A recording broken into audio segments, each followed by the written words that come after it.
बिस्मिल्लाहिर्रहमानिर्रहीम अस्सलामु अलैकुम वरहमतुल्लाह। वेलकम टू माई चैनल सारसान। और आज क्लास 4 के जो साइंस है उसका चैप्टर नंबर 4 करेंगे, जो कि है मैटर एंड इट्स करैक्टरिस्टिक्स, मादा और उसकी खसूसियात। तो उसके की पॉइंट पहले देख लेते हैं कि generally matter occurs in 3 states, I solid, liquid and gas. कि मादा जो है आमतौर पर 3 हालतों में पाया जाता है, जो कि है ठोस, माया और गैस। उसके बाद solid has definite shape and volume. ठोस जो होता है उसकी मखसूस शक्ल और हुजम होता है। Liquid has definite volume but not definite shape. Liquid का डेफिनेट मखसूस वॉल्यूम हुजम होता है, लेकिन उसकी कोई शक्ल सूरत नहीं होती। यानी जिस उसको चीज़ में डाले, बर्तन में, मरतबा में, गिलास में, वो उसकी शक्ल इख्तियार कर लेता है, liquid. Gas has no definite shape and volume. Gas की कोई मखसूस शक्ल और हुजम नहीं होती। उसके बाद the space that an object occupies is called its volume. अब जो ऑब्जेक्ट, जो कोई चीज़ है, जो है अपनी, जो है ना, कोई चीज़ स्पेस ऑक्युपाई करता है कोई ऑब्जेक्ट, तो वो उसका क्या है, हुजम कहलाती है। उसके बाद नेक्स्ट क्या है, the quantity of matter in any object is called its mass. अब किसी मादे के अंदर किस चीज़ के अंदर जो मैटर, मादे की मिकदार होती है, वो उसका मास, कमियत कहलाती है। ठीक है। उसके बाद नेक्स्ट है matter consist of very टिनी particle. टिनी भी पढ़ते हैं और टानी भी पढ़ते हैं। मैटर जो है, मादा जो है, बहुत छोटे ज़रात पर मुश्तमिल होता है। The arrangement of this particle varies, तो उसकी जो तरतीब होती है वो मुख्तलिफ होती है। In solid particle are strongly attach with each other. अब ठोस चीज़ में जो है उसके छोटे जो ज़रात होते हैं, खफीफ ज़रात, वो मजबूती से एक दूसरे के साथ मिले होते हैं, जुड़े होते हैं। उसके बाद नेक्स्ट है particle of liquid are near to one another. Liquid के जो पार्टिकल्स होते हैं, ज़रात होते हैं, वो एक दूसरे के करीब होते हैं। The forces of attraction among them is weaker than solids. तो उनके जो फोर्सेस ऑफ अट्रैक्शन होती है एक दूसरे को अपनी तरफ खींचने की, वो सॉलिड से क्या है, कम होती है, कमज़ोर होती है। वीकर रहते कमज़ोर। उसके बाद particle in gas are further apart from one another. तो गैस में जो पार्टिकल खफीफ ज़रात होते हैं, वो एक दूसरे से क्या है, दूर होते हैं। They move fast because of less forces of attraction. तो उनमें फोर्स ऑफ अट्रैक्शन, जो कुव्वत कशिश है अपनी तरफ खींचने की, वो कम होती है, इसलिए वो ज़्यादा हरकत करते हैं। The object that allow heat to pass through them are called conductor. The objects that allow heat to pass through them are called conductor. अब वो चीज़ें जो हीट को जो है अपने से गुजरने की इजाज़त देते हैं या गुजरने देते हैं, तो वो कंडक्टर कहलाते हैं, मौसल कहलाते हैं। The object that do not allow heat to pass through them are called non conductor. अब वो चीज़ें जिनके थ्रू जो है ना बिजली, हीट, हरारत नहीं गुजर सकती है, तो वो नॉन कंडक्टर कहलाते हैं, गैर मौसल कहलाते हैं। All the metals are shiny. तो तमाम जितने भी धाते हैं, मेटल्स हैं, वो चमकदार होते हैं। Usually the metals are solids. आमतौर पर मेटल क्या ठोस हाथ में होते हैं। सम आर सॉफ्ट, कुछ नरम होते हैं। Some are hard and strong, तो कुछ सख्त और मजबूत भी होते हैं। उसके बाद the metals which are good conductor of electricity are use to make electric wires. ठीक है। जो मेटल जो है, जो गुड कंडक्टर होते हैं, मौसल होते हैं किस चीज़ के, बिजली के, तो वो बरकी जो तारे हैं वो बनाने के लिए इस्तेमाल किए जाते हैं। वेयर एज, जबकि the metal which are good conductor of heat are use to make cooking utensil. अच्छा, जो मेटल जो है हरारत को जो है ना कि मौसल होते हैं, यानी कि हरारत उसमें से आसान से गुजर सकती है, तो वो जो है बर्तन बनाने के लिए इस्तेमाल किए जाते हैं। यानी कि जिन चीज़ों में बिजली आसानी से गुजर सकती है, तो उन मेटल्स के ज़रिए बिजली की तारें बनाई जाती हैं। और जिन धातुओं में से हरारत गुजर सकती है, तो उन मेटल के ज़रिए क्या है, खाने के बर्तन बनाए जाते हैं। अब इसकी एक्सरसाइज को स्टार्ट करते हैं। Exercise question number 1, tick the correct answer. Which one of the these has the most volume. अब इसमें किस चीज़ का ज़्यादा हुजम होता है। A book, B pencil, C eraser और 4 क्रिकेट बैट, तो क्रिकेट बैट। ठीक है। उसके बाद which one of this group is the correct example of 3 state of matter. अब इनमें से कौन सी चीज़ की जो है अच्छी जो एग्जाम्पल है, उसकी दुरुस्त एग्जाम्पल है, मिसाल है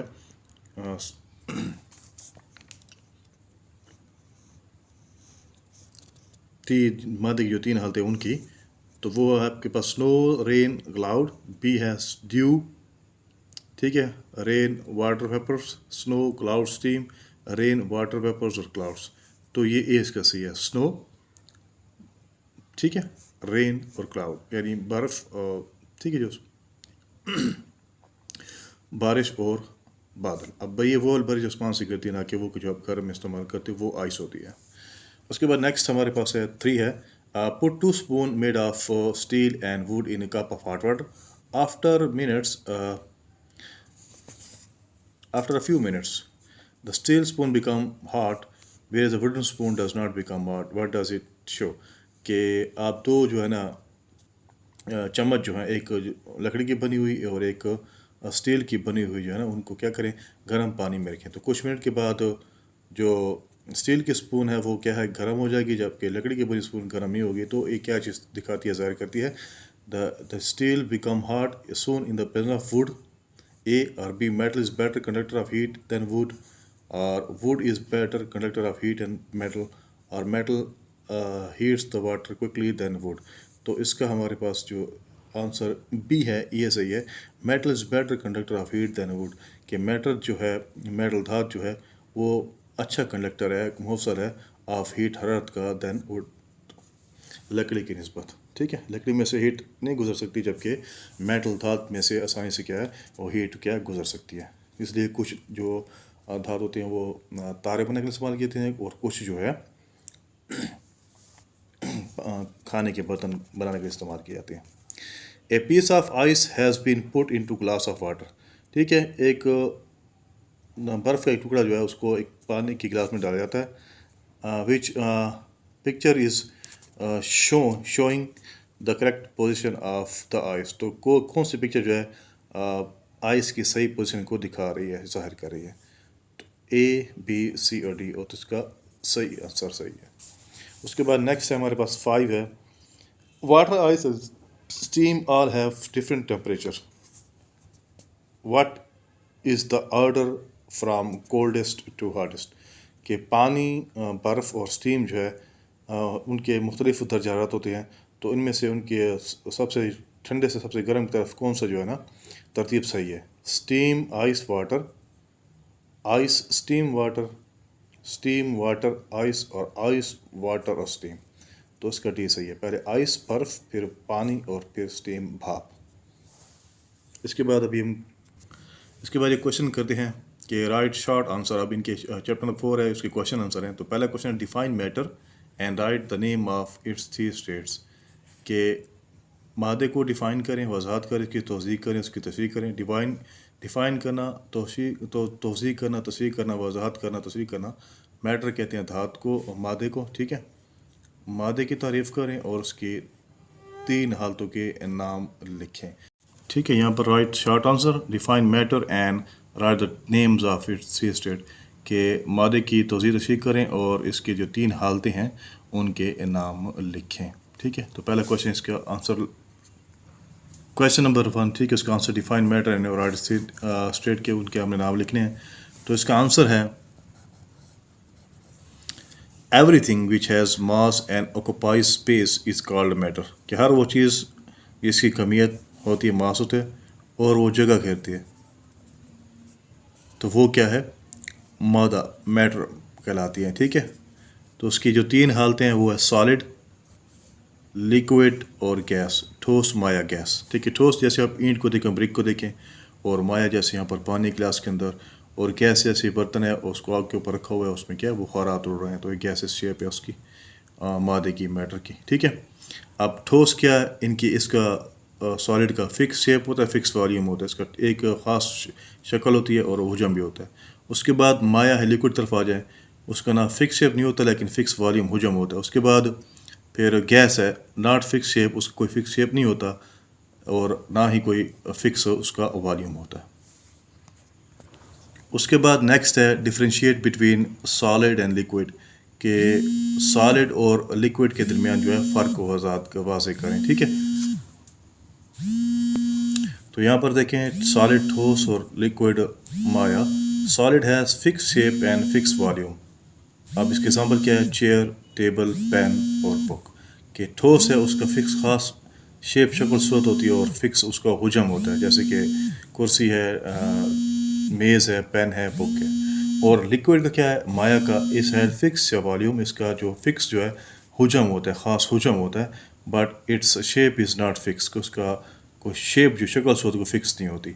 आप इसको जिस बर्तन में हम डालें, आप वाटर है, सिरप है, जूस है, जो भी है, आप लिक्विड की शेप में होते हैं, तो जिस बर्तन में डालो, आप इस कप में डालो तो कप की शक्ल इख्तियार कर देगा, अगर इसको गिलास में आप डालें तो गिलास की शक्ल इख्तियार कर देगा, अगर इसको किसी देखी और बर्तन में डालें तो वो शक्ल इख्तियार कर लेगा। तो मतलब वॉल्यूम है लेकिन उसका मुख्तलिफ शेप नहीं है, जिस शक्ल में उसमें वैसे हो जाएगी। ठीक है, उसके बाद नेक्स्ट है which state of matter has lowest density, कि किस मैटर में जो मादे की हालत है उसकी क्या है, कसाफत जो है कम होती है। ठीक है, लो होती है, कसाफत होती है, density.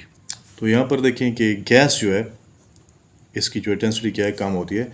The mass present in a definite volume is called its density. ठीक है, जो मास कमियत है जो प्रेजेंट इन डेफिनेट वॉल्यूम, ख़ास हुजम में जो मौजूद होता है, इज़ कॉल्ड इट्स डेंसिटी, वो इसकी डेंसिटी हुजम कसाफत कहलाती है। ठीक है, डेंसिटी कहते हैं कसाफत को।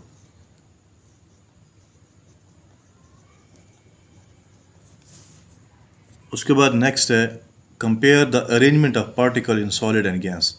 अब मवाजना करना है कि जो तरतीब है, अरेंजमेंट है पार्टिकल की, छोटे खफीफ ज़रात की, ठोस में और गैस में, सॉलिड में और गैस में। In solid the particles are strongly attach with each other. अब ठोस में क्या है, पार्टिकल खफीफ ज़रात जो है मजबूती से एक दूसरे के साथ जुड़े होते हैं। These particles have strong force of attraction. तो इनमें क्या है, ज़्यादा अपनी कशिश होती है, एक दूसरे की तरफ खींचते हैं। द पार्टिकल वाइब्रेट, थरथराहट उसे वाइब्रेशंस में होती है, but do not change position, यानी हिलते हैं, हरकत होती है, उसमें जुम्बिश होती है। ठीक है, वाइब्रेशन कहते हैं, थरथराहट को भी कहते हैं, जुम्बिश को भी कहते हैं, हिलने को भी कहते हैं। ठीक है, तो जुम्बिश कह लेते हैं, but do not change position, अपनी जगह नहीं बदलते। सॉलिड के नॉट बी ईजिली प्रेस, इसको आसानी से आप प्रेस नहीं कर सकते, दबा नहीं सकते। Solid maintain their definite shape and volume, तो ये अपनी मखसूस शक्ल और वॉल्यूम हुजम को बरकरार रखता है। मिसाल के तौर पर ये पेन आपके सामने है, तो इसको मैं प्रेस करूँ तो नहीं कर सकता आसानी के साथ। हाँ, ज़्यादा दबाव डालूँ, कोई चीज़ इससे ज़्यादा भारी वजनी डाल दूँ तो ये प्रेस हो जाएगा, लेकिन आसानी से इसको आप प्रेस नहीं कर सकते। ठीक है, उसके बाद फाइनल क्वेश्चन है यहाँ पर इसके शॉर्ट आंसर का, कि why are the cooking utensil made of metal, कि खाने के जो बर्तन होते हैं उनको धातुओं से, मेटल्स के, वो क्यों बने होते हैं। तो यहाँ पर why are the cooking utensils made of metal, answer है some metals are good conductor of heat. तो कुछ जो मेटल धातें होती हैं वो हरारत का अच्छा मौसल होती हैं। Therefore these metal are used as a cooking utensil, तो इन मेटल्स को खाने के बर्तन बनाने के तौर पर इस्तेमाल किया जाता है, कि इनसे जो है खाने के बर्तन बनाए जाते हैं, क्योंकि इनमें से हरारत ज़्यादा आसानी से क्या है, गुजर सकती है। उसके बाद नेक्स्ट देख लें, कंस्ट्रक्टिव रिस्पांस क्वेश्चन है कि why does the electrician wear rubber gloves during repairing of electric switch at your home, कि जब इलेक्ट्रिशियन होते हैं वो कोई स्विच को रिपेयर कर रहे होते हैं, मरम्मत कर रहे होते हैं, तो वो रबर के ग्लव्स क्यों पहनते हैं। ये जो है कंस्ट्रक्टिव रिस्पांस क्वेश्चन है। तो electricians wears rubber gloves to save himself from electric shock because it does not allow electricity to pass through. Thus, rubber gloves are not good conductor of electricity. अब मिसाल के तौर पर यहाँ पर जो है जो इलेक्ट्रिशियन होते हैं वो रबर ग्लव्स दस्ताने पहनते हैं, क्योंकि उनको इलेक्ट्रिसिटी की जो झटका लगता है, ठीक है, शॉक का मतलब होता है झटका भी होता है, सदमा भी होता है, जो लगता है उससे बचने के लिए। तो ये इसके ज़रिए जो है ना, बिजली क्या है, इलेक्ट्रिसिटी इसमें से नहीं गुजर सकती। तो इस वजह से वो ये रबर ग्लव्स पहनते हैं, क्योंकि रबर जो है ये बिजली के गुड कंडक्टर मौसल क्या नहीं है, कि इनमें से आसानी से बिजली नहीं गुजर सकती। उसके बाद नेक्स्ट है why is metal use in the bell, के मेटल घंटियों में क्यों इस्तेमाल होता है। इट इज़ रेजोनेंट, गूंजदार होते हैं, ठीक है, इसमें ज़्यादा आवाज़ पैदा होती है। That is why metal is use in the bell, इस यही वजह है कि मेटल को घंटी में इस्तेमाल किया जाता है, बेल में इस्तेमाल किया जाता है, इसमें आवाज़ पैदा होती है, गूंजदार होते हैं, ज़्यादा आवाज़ पैदा होती है। और इसके बाद फाइनल क्वेश्चन है why are metal preferred for making ornament, के ज़ेवरात बनाने में, ठीक है, ऑर्नामेंट मेटल्स को क्यों प्रेफर किया जाता है, क्यों इनको तरजीह दी जाती है। तो final answer all metals are lustrous, that is why they are preferred for making ornament. जितने भी मेटल्स होते हैं वो लस्ट्रियस होते हैं, रोशन होते हैं, चमकदार होते हैं, शाइनी होते हैं। इसी वजह से उनको ज़ेवरात बनाने के लिए उनको ज़्यादा तरजीह दी जाती है। ठीक है, तो यहाँ पर चैप्टर नंबर 4 हमारा कंप्लीट हो गया, जो था मैटर एंड इट्स करेक्टरिस्टिक्स। इंशाल्लाह मिलते हैं नेक्स्ट वीडियो में नेक्स्ट चैप्टर के साथ। तब तक के लिए अल्लाह हाफिज़। चैनल को लाइक और सब्सक्राइब करना ना भूलें।